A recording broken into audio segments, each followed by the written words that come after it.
So we're doing something a little bit different, kind of peeking behind the notes curtain. For those of you that know, when I first started this channel, I wanted to do half music and half books, doing book reviews, doing book talks, that type of thing, because I am a professional librarian. So, I've done lots of book talks. Well, this is kind of testing the waters to see if this is something that people want to see. This year, I decided as a little bit of a fun little treat, as we're ramping up into 2025, let's talk about some books. Let's talk about books. These are books that I read in 2024. These aren't necessarily books from 2024, but these are books that I read in 2024 that I really, really loved. So yeah, I hope you'll enjoy this. This will also kind of give you a little bit of context of like my flavors, what I really love. Maybe this will help also give, as I mentioned, like context for the music that I love, because I think that's why most people are here. So without further ado, let's get into it. These are my top 10. Starting us all off is The Lady from the Black Lagoon, Hollywood Monsters, and the Lost Legacy of Maleficent. I always want to say Maleficent, but that's not it. Millicent Patrick by Mallory O'Mara. What a beautiful book. Like, it's part memoir, part biography that I really, really appreciate. Talking about the legacy of Millicent Patrick, one of the real goddesses within the golden era of Hollywood, especially within the monster creation. She was the one that designed the Creature of the Black Lagoon. She also did a lot of work with Disney, and she's kind of credited to, the Night on Bald Mountain on Fantasia, that big scary demon kind of thing. He has an actual name. So yeah, and also how that mirrors Mallory's experience being in the entertainment business, being an author and trying to make her own way within the jungles of authorship, and how it mirrors Millicent's own trajectory. Yeah, it was a great book, and I'm really excited for her next couple of books, because she's writing I think her first fiction book, as well as talking about some of the stunt women at the very early ages in Hollywood. So really excited. I have both of those on order. Coming in at number 9, we've got Chain Gang Allstar by Nana Kwame. And I'm going to try her last name, Adil Brenya. I'm so sorry, Nana. I hope I got that correct. This was the first audiobook that I ever actually sat down and listened to. And I loved the metaphors, the allegories within this. It's kind of like taking the Hunger Games, but really applying it to current social issues. Not to say that the Hunger Games weren't touching about that, but like really focusing in on the Black experience within the prison experience, about the basically like the machine within America at the moment of the prison systems within Black communities, how we glorify certain individuals within that, how futile it is to try to get out of it. Absolutely gut-wrenching, and the action sequences on this are just brutal. You spend so many pages with some of these characters only to have them being wiped out within seconds is like, it's like, yeah, you need to treat all deaths like a tragedy. Number 8 comes to us from a series that I am currently reading. That is the whole Expanse series. I read 2 of them this year. I've been trying to read 2 since 2020. And we got into Nemesis Game by James S.A. Corey. Probably one of my favorites. Like, I really love the first one of Leviathan Wakes, and I've been really enjoying each of the books since then, but Nemesis Game really brought it to a whole nother level. I haven't finished the series. Nemesis Game was the last one that I read, so don't spoil anything. But one of the things that I really love is this sci-fi epic, but extremely grounded. Like all the things that they're talking about within this series are things that I could definitely see. This book brings the series to a whole nother level, talking about, the disenfranchising, the loss of identity within the whole sci-fi space age mythos. What does it mean when you realize you're not alone in the universe, but you are still very much alone? One of the things that I particularly love about this series is how tight-knit the crew is, with Captain Holden, Naomi, Amos, and Alex. But most of the book is actually spent with each of these characters on their own separate journey and how they grow through that. And I really, really love that one. So Yeah, I'm really excited to dive into the next book within the series. Number 7 is Cultish, The Language of Fanaticism by Amanda Mantell. I read her other book earlier this year that really popped off, and it was fine, but I found within this one, it really centers on cults. And what is a cult? And talking about the dangers of a cult, and even like minor cults, and are even minor cults? Are MLMs cults? Yes, they are. Is the fitness industry a cult?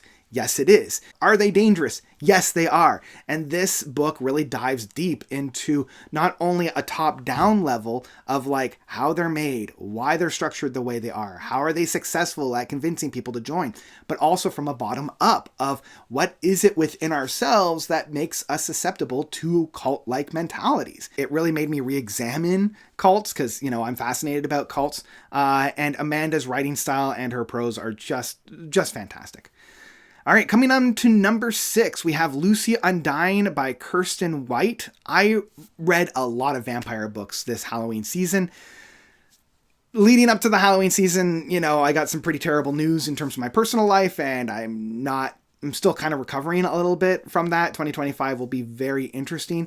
But to help me get through that, I read a lot of vampire books, and Lucy Undying was the one that kind of rose to the top in terms of my favorite. I love the character of Lucy from Dracula, and this book kind of continues her story of like, hey, if she didn't die, what would have happened to her? I love how Kirsten really brings in some of the characters from Dracula. I love how they kind of keep the epistolary sequences within Lucy's past while really solidifying it and focusing in on more of the personal aspects within the present day.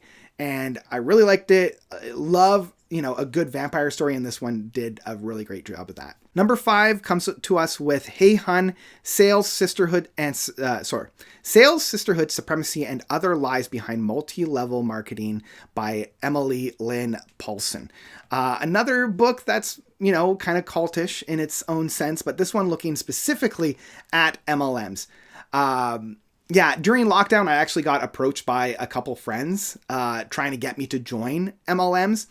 And I was just like, ooh, not doing that. But, here were a lot of my friends that I consider very smart, very intuitive, that I'm like, how can you fall for such a obvious scheme?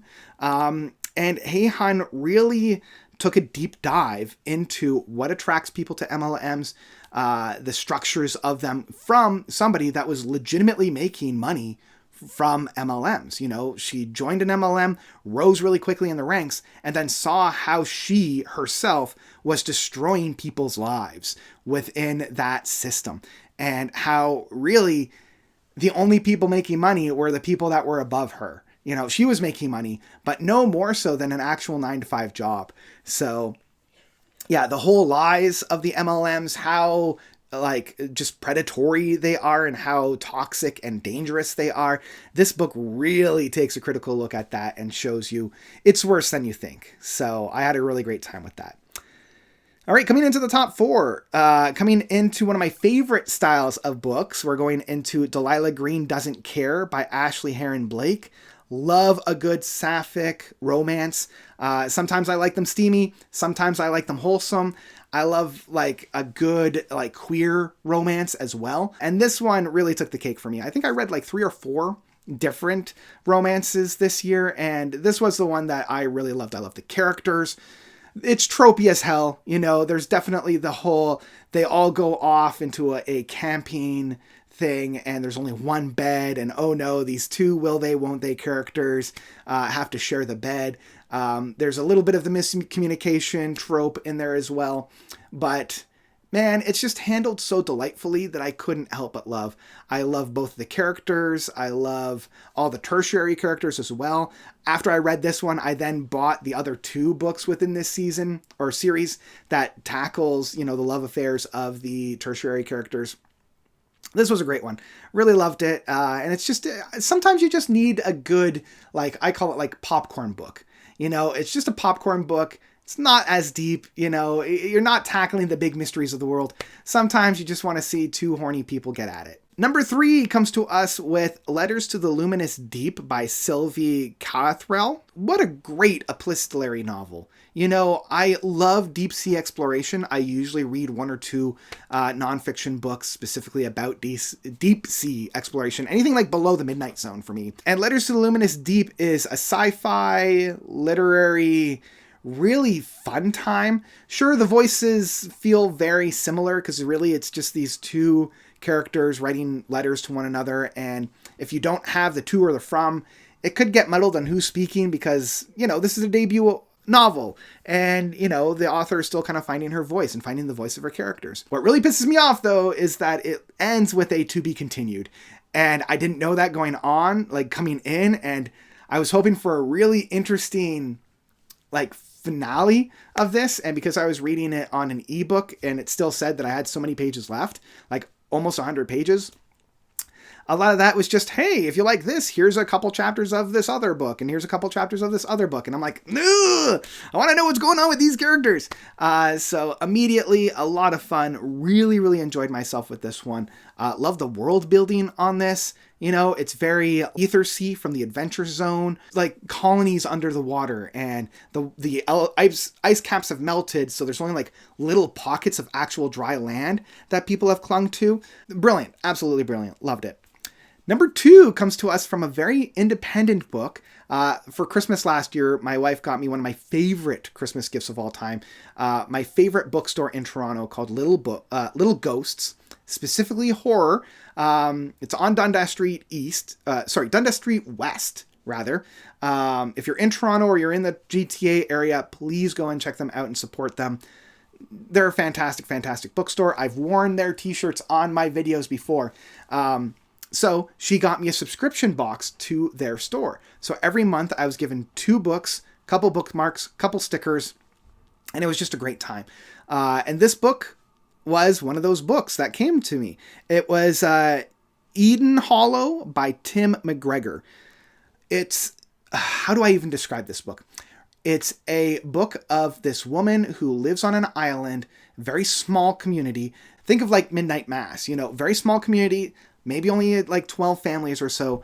And it's like turn of the century, like late 1800s or like mid to late 1800s. And their experience there when a new individual docks on this island, and people are starting to notice things are weird when this individual docks. I don't want to give too much away because I really, really recommend checking this book out. It was so good. It's kind of a reimagining of one of my all-time favorite books. And it kind of takes like a little sliver of one of the chapters in that book and just kind of expands on it of like, hey, what would actually happen? Again, I don't want to give too much away because part of it is just the discovering of what's going on. That was what I really enjoyed, and it was just beautiful. It's a horror book, so there are definitely some horror aspects to it. Definitely some body horror that I appreciate. But man, what a good time. Definitely check that one out. My number one book that I read of 2024 comes to us from Better Living Through Birding from Christian Cooper. Man, I love this book. I blew through this book in like a day and a half through an audiobook. I was kind of sick earlier this year, as I was later this year. You know, 2024 kind of came in and left with sicknesses. Man, how wholesome this book is, but also how Black man's experience within a tight-knit group of birders and how he came into his own, especially as a queer man, and living as a queer Black man in New York. And finding this kinship within birding and bird watching. I absolutely love this book. This is one that I do come back to quite regularly as well. I check it out from the library all the time to listen to. And I highly, highly recommend it. So even though this book wasn't written this year, I think it was last year, I absolutely loved it. So those are my 10 books. Those are my 10 favorite books that I read in 2024. What were some of the books that you read this year? I know I'm usually the music, guru, the prog person on here, but I wanted to stretch my legs and talk about books as I did with movies. So yeah, that's where I've got it. So let me know some of your favorite books from this past year, books that you read in 2024, as well as books that came out in 2024. I'd love to hear all about that. Please let me know by commenting down below. That's where I'm going to leave it for today. So thank you all so much for watching, especially this very strange one that I'm doing. You guys are definitely the best. And until next time, notes out.